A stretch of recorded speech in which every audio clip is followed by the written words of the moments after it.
کبریا نے کہا 3 شعبان مظلوم کربلا امام حسین علیہ السلام کی آمد ہوئی تو جناب جبرائیل علیہ السلام امام حسین علیہ السلام کی آمد پر رسول خدا صلی اللہ علیہ وآلہ وسلم کو مبارکباد دینے کے لیے زمین کی طرف آ رہے تھے کہ ان کی نظر ایک فرشتے پر پڑی جو زاروں قطار رو رہا تھا۔ جبرائیل علیہ السلام اس کے قریب گئے، اس سے یہ ماجرا پوچھا۔ اس نے کہا کہ اے جبرائیل، میں وہی فرشتہ ہوں جو پہلے آسمان پر 70,000 فرشتوں کی قیادت کرتا تھا۔ میرا نام فطرس ہے۔ جناب جبرائیل علیہ السلام نے پوچھا، تجھے یہ کس جرم کی سزا مل رہی ہے؟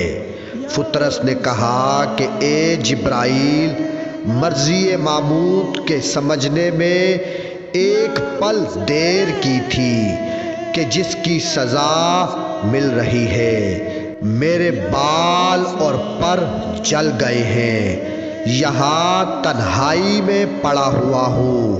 اے جبرائیل، میری کچھ مدد کرو۔ ابھی تک جبرائیل نے جواب نہیں دیا تھا کہ فطرس نے پوچھا، اے روح الامین، آپ کہاں جا رہے ہو؟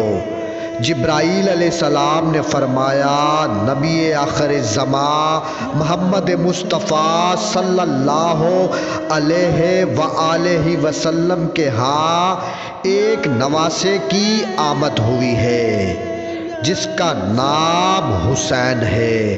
میں اللہ کی طرف سے مبارکباد پیش کرنے کے لیے جا رہا ہوں۔ اب فطرس نے کہا کہ اے جبرائیل، آپ مجھے بھی اپنے ساتھ لے چلو، مجھے اس در سے شفا اور نجات مل سکتی ہے۔ اب جبرائیل علیہ السلام فطرس کو لے کر رسول خدا صلی اللہ علیہ وآلہ وسلم کی خدمت میں پہنچے۔ جبرائیل علیہ السلام نے رسول خدا صلی اللہ علیہ وآلہ وسلم کی خدمت میں فطرس کا پورا حال بیان کیا، اور پہلے یہ ہوتا تھا کہ جب حضرت نوح علیہ السلام دین تبلیغ کرتے تو انہیں اتنے پتھر پڑتے کہ وہ زخمی ہو جاتے، پتھروں میں دب جاتے، زخمی ہو جاتے، اور جناب جبرائیل علیہ السلام آسمان سے اترتا اور آ کے پتھر ہٹاتا، نبی کو مس کرتا، نبی کے زخم بھر جاتے۔ یعنی پہلے یہ ہوتا تھا زمینی بیمار کے لیے آسمان سے معالج آیا کرتے تھے، اور جب 3 شعبان امام حسین علیہ السلام کی آمد ہوئی تو اللہ تعالیٰ نے اپنی ریت بدلی۔ اب آسمانی بیمار زمین پر آنے لگے، اور یہ روایات عام پڑھی جاتی ہے کہ فطرس امام حسین علیہ السلام کے جھولے سے مس ہوا اور اسے پر مل گئے، لیکن یہ حقیقت میں نہیں ہے۔ فطرس جھولے سے مس نہیں ہوا، کیونکہ فطرس وہ تھا ایک عذاب شدہ فرشتہ، سزا یافتہ فرشتہ۔ اس کی کیا مجال کہ وہ خانہ بطول میں داخل ہوتا۔ جب فطرس آسمان سے زمین پر شفا لینے آیا تو وہ رسول خدا صلی اللہ علیہ وآلہ وسلم کی خدمت میں پیش ہوا۔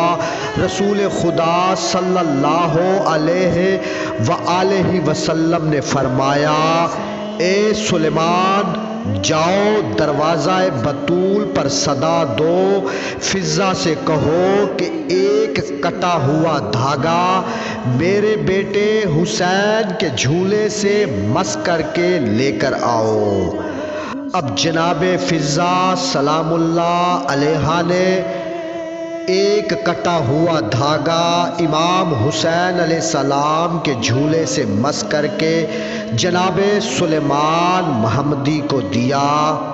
جناب سلیمان محمدی وہ دھاگا لے کر آئے، فترس کو دیا، اور جیسے ہی فترس نے وہ دھاگا اپنے ساتھ مس کیا تو اس کے پر نکلنے لگے۔ اب فترس کے بال اور پر اسی طرح آ گئے جس طرح پہلے تھے۔ اب فترس شفا پانے کے بعد اپنی منزل پر جا پہنچا اور پھر سے 70,000 فرشتوں کی قیادت کرنے لگا۔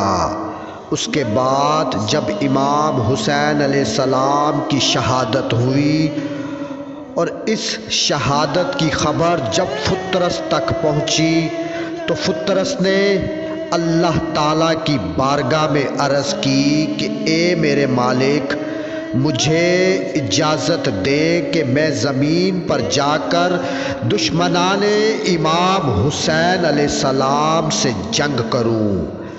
اب اللہ تعالیٰ نے فرمایا کہ جنگ کی کوئی ضرورت نہیں، تو 70,000 فرشتے لے کر زمین پر چلا جا اور امام حسین علیہ السلام کی قبر مبارک پر صبح شام گریہ اور ماتم کیا کر، اور اس کا جو ثواب ہے اس کے رونے والوں کے لیے ہدیہ کر دے۔